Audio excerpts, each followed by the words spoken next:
ప్రముఖ గాయకుడు, కవి, రచయిత, తెలంగాణ ఉద్యమానికి పురుడు పోసినటువంటి ఆయన గానము అనేకమైనటువంటి చరిత్రకు ఒక నిదర్శనం. అందశ్రీ ఇక లేరనేటువంటి వార్త తెలంగాణ ప్రజలే కాదు, ఆయన అభిమానులు, భారతదేశ ప్రపంచవ్యాప్తంగా ఉన్న అభిమానులు కూడా శోక సముద్రంలో మునిగిపోయినటువంటి నేపథ్యం ఉంది. ఒక పక్కన అందశ్రీ లేరనేటువంటి వార్త దళిత బహుజనులకే ఒక పెద్ద దిక్కుగా ఉన్నటువంటి ఒక అందశ్రీ పాట గానం ఈరోజు మూగపోయింది. ఇలా బహుజన ఆలోచన విధానం కూడా ఇలా కన్నీటి పరేతమయ్యేటువంటి నేపథ్యం ఉంది. ఈ తరుణంలోనే అందశ్రీకి జైభీం టీవీకి ఉన్నటువంటి అనేకమైనటువంటి సందర్భాలు చాలా ఉన్నాయి.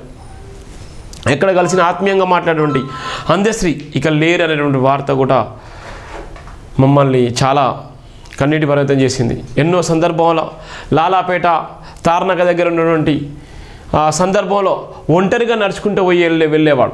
ఒంటరిగా నడుచుకుంటూ వెళ్ళి ఆటో ఎక్కి ఆయన గమ్యస్థానానికి లాలాపేటకి వెళ్ళేటువంటి క్రమంలోనే అనేక సందర్భాల్లో మాట్లాడినటువంటి అందశ్రీ గారు ఇక లేరన్నటువంటి వార్త అయితే చాలా బాధాకరం. అన్నగారికి మనస్ఫూర్తిగా జైభీం టీవీ శ్రద్ధాంజలి ఘటిస్తుంది. ఆయన ఆత్మకు పవిత్రమైన ఆత్మకు ప్రత్యేకమైనటువంటి ఆ కుటుంబానికి సానుభూతి కూడా తెలియజేస్తుంది. జైభీం టీవీ ప్రత్యేకమైనటువంటి నివాళులు కూడా అర్పించేటువంటి నేపథ్యం కూడా మనం చూస్తున్నాం. అలానే అందశ్రీ మీద ప్రధాన వార్త కూడా జైభీం తిరుపతిలో రాసిన ప్రధాన వార్త కూడా మనం చూస్తున్నాం. రాష్ట్ర సాధన గేయము రాలిపోయింది. ప్రధానమైనటువంటి వార్త, రాష్ట్ర సాధన గేయము రాలిపోయింది.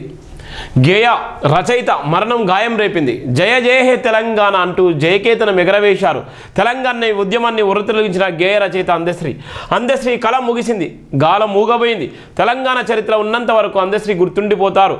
ప్రభుత్వాలపై తిరుగుబాటు పోరాటాలు చేసిన అందశ్రీ గేయాలు చరిత్రకారుల జాబితాలో అందశ్రీదే మన్నైన చరిత్ర. నీలి మబ్బులను చీల్చుకొని నింగిలో ఒరిగిన గేయ రచయిత డాక్టర్ బరిగెల శివ ప్రధానంగా రాసినటువంటి నేపథ్యం నిజంగా జయ జయ హే తెలంగాణ, జనని జయ కేతనం అనేటువంటి పాట కానీ అనేకమైనటువంటి పాటలు తెలంగాణ ఉద్యమంలో అందశ్రీ గారు రాసినటువంటి పాటలు చరిత్రాత్మకమైన పాటలు. ఆ పాటల సంబరాల్లో తెలంగాణ ప్రజలు ఉర్రుత్రులుగి తెలంగాణ ఉద్యమానికి తూటాలకు ఎలాంటి భయం లేకుండా తూటాలకి ఎదురొడ్డి ఆ పాటలను పాడుకుంటూ ఇవాళ తెలంగాణ రాష్ట్ర సాధనలో క్రియాశీలక పాత్ర పోసినటువంటి అందశ్రీ పాటలు ఈరోజు మూగబోయినటువంటి నేపథ్యం ఉంది.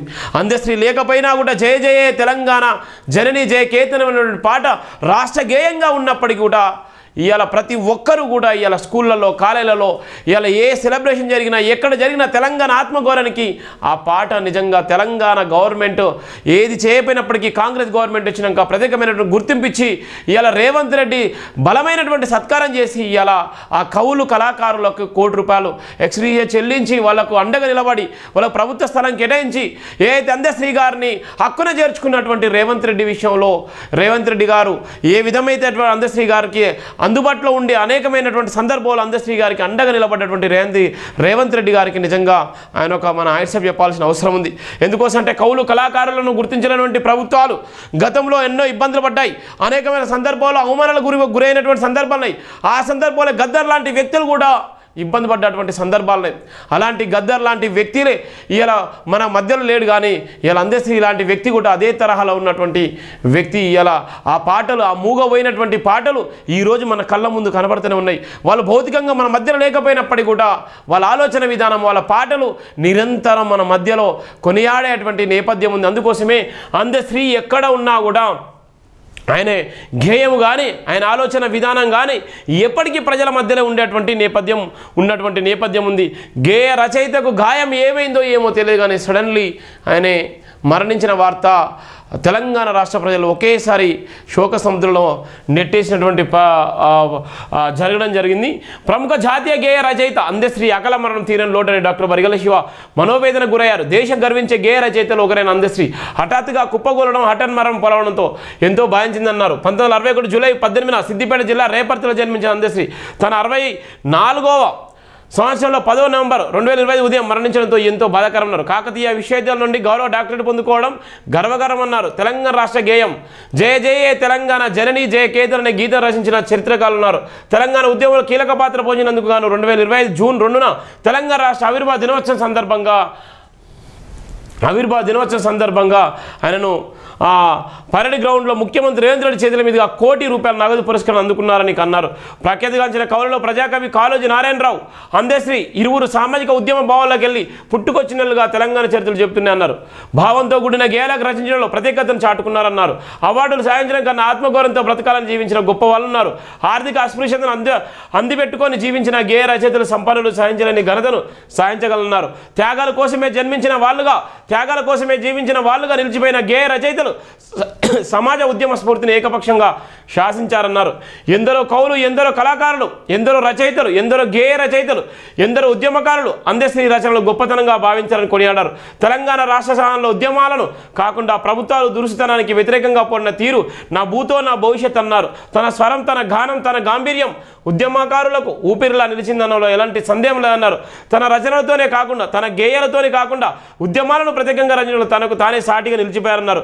జయ జయ తెలంగాణ అంటూ తెలంగాణ సస్యామలని, తెలంగాణ సంస్కృతి సంప్రదాయాలను తన గేయ రచన అంబూల బోధిలో నుంచి వెలుగుతీసి సమాజానికి అంకితం చేయడంలో మన నిస్పష్టమైన అంతర్లీన మేధస్సును బయటకు తెచ్చారన్నారు.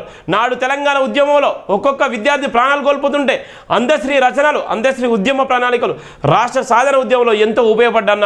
ప్రభుత్వాలు గుర్తించకపోయినా, సమాజం గుర్తించకపోయినా అందశ్రీ అంటే ఎంతో ప్రత్యేకతను రూపొందించారని ఇంచుమించుగా ఏకలవ్య రచనలు తలపోశారన్నారు. ముక్కుసూటితనానికి మారుపేరుగా నిలిచిన అందశ్రీ తన కులం కలం, తన గానం, తన గేయం యావత్ తెలంగాణ ప్రభావితం చేసిందన్నారు. ఆధునిక కవుల్లో ఒకరైన అందశ్రీ మన మధ్య లేకపోవడం ఎంతో బాధాకరమన్నారు. నేను ఇంతలో ఎదగడానికి జేవీ సంస్థ పత్రిక టీవీ రంగాన్ని స్థాపించడానికి బలమైన బీజాలను, పునాదులను అందశ్రీ కనపరిచిన పట్టుదలలోని భావనలు అలవరుచుకోవడం వల్లనే సాధ్యపడిందన్నారు.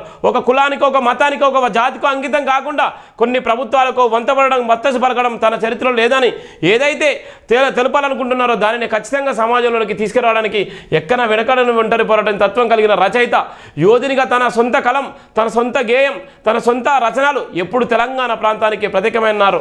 పేద వర్గాల కోసం, అనగారిన వర్గాల కోసం అలుపెరిగని సాహసాలను ప్రదర్శించిన వీర యోధుడు నేడు మన మధ్యలో లేకపోవడం ఎంతో బాధాకరమన్నారు. తెలంగాణ రాష్ట్ర చరిత్ర, తెలంగాణ ప్రాంతం బ్రతికున్నంత కాలం అందశ్రీ పోరాట స్ఫూర్తి, అందశ్రీ ఆశయ లక్ష్యాలు బ్రతికి ఉంటాయని గర్వంగా చెప్పగలమన్నారు. కుల వృత్తులపై కఠినమైన పోరాటాలు చేసిన అందశ్రీ కుల నిర్మాణం కోసం తనదైన శైలిలో విజృంభించి ప్రత్యేక గేయాలను రచించాలన్నారు.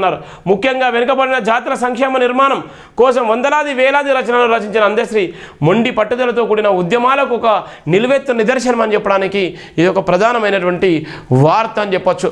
ఒక పక్కన ఎప్పుడైనా కూడా నికర్సైనటువంటి మాటలు, ఎక్కడ తల వంచినటువంటి తన ఆలోచన విధానం, తన పాటను ఎక్కడ అమ్ముకోలేనటువంటి నేపథ్యము, ఎక్కడేసినటువంటి ఈ చరిత్రను, తెలంగాణ ఉన్నటువంటి చరిత్రను, తెలంగాణలో ఉన్నటువంటి అనేకమైనటువంటి అపసుపాలైనటువంటి చరిత్రను, ఈ రకంగా ఇబ్బందులకు గురైనటువంటి తెలంగాణ చరిత్రను, ఇలా దోపిడీదారుల చరిత్రలో ఇలా బందీ అయిపోయిన చరిత్రను, ఆ చరిత్రను ఒక పాటతోని ఇలా మొత్తం ఆత్మగౌరవంగా నిలబెట్టి ఇలా తెలంగాణ చరిత్రనే మార్చేసినటువంటి గేయ రచయిత అందశ్రీ గారు. ఆయన గురించి ఎంత చెప్పినా తక్కువనే, ఎంత మాట్లాడినా తక్కువనే. అలాంటి వ్యక్తి ఇలా మన మధ్యలో లేకపోవడం నిజంగా చాలా బాధాకరము. ఆ సందర్భంలో ఎంత చెప్పినా తక్కువనే. ఇలా ముఖ్యమంత్రిగా తీసుకున్నటువంటి నిర్ణయాలు, ముఖ్యమంత్రిగా తీసుకున్నటువంటి ఒక సంచలనాత్మక నిర్ణయాలు, గతంలో గద్దరు చనిపోయినప్పుడు కూడా అధికార లాంఛనాలతో ఇలా అధికార లాంఛనాలతో చేయడం నిజంగా ఒక శుభ పరిణామం. అలానే అందశ్రీ విషయంలో కూడా అదే అధికార లాంఛనాలతో చేయడం కూడా నిజంగా శుభ పరిణామం. గతంలో కేసీఆర్ ప్రభుత్వం ఉన్నప్పుడు గతంలో ఎంతోమంది అమరులైనటువంటి దళిత బిడ్డలు అలా వాళ్ళని కనీసం పట్టించుకునేటువంటి దాపరికం లేదు, కనీసము పట్టించుకునేటువంటి పరిస్థితి కూడా లేదు. అందశ్రీ విషయంలో కానీ, గద్దర్ విషయంలో కానీ రేవంత్ రెడ్డి ముఖ్యమంత్రి గారు ఉన్నటువంటి నిర్ణయాలు నిజంగా ఒక చరిత్రాత్మకమైనవి. వాళ్ళ విషయంలో ఇలా అధికార లాంఛనాలతో వాళ్ళ అత్యక్రియలు చేయడం నిజంగా చరిత్రాత్మకమైనటువంటి ఒక దినంగా కూడా చెప్పుకోవచ్చు. ఎందుకంటే వాళ్ళకు ఈ తెలంగాణ రాష్ట్రానికి వాళ్ళు ఎంతో చేసినటువంటి సేవ, వాళ్ళు ఎంతో త్యాగం చేసినటువంటి సేవ, ఈరోజు మనం రుణం తీర్చుకోవాల్సిన బాధ్యత కూడా తెలంగాణ రాష్ట్ర ప్రజలకు ఉన్నటువంటి ఓ విషయం అయితే మనం గుర్తు చేయాల్సిన సందర్భం ఉంది. నిజంగా అందశ్రీ మరణం నిజంగా తీరని లోటుగా చెప్పేటువంటి పరిస్థితి అయితే నేను చేస్తున్నాను.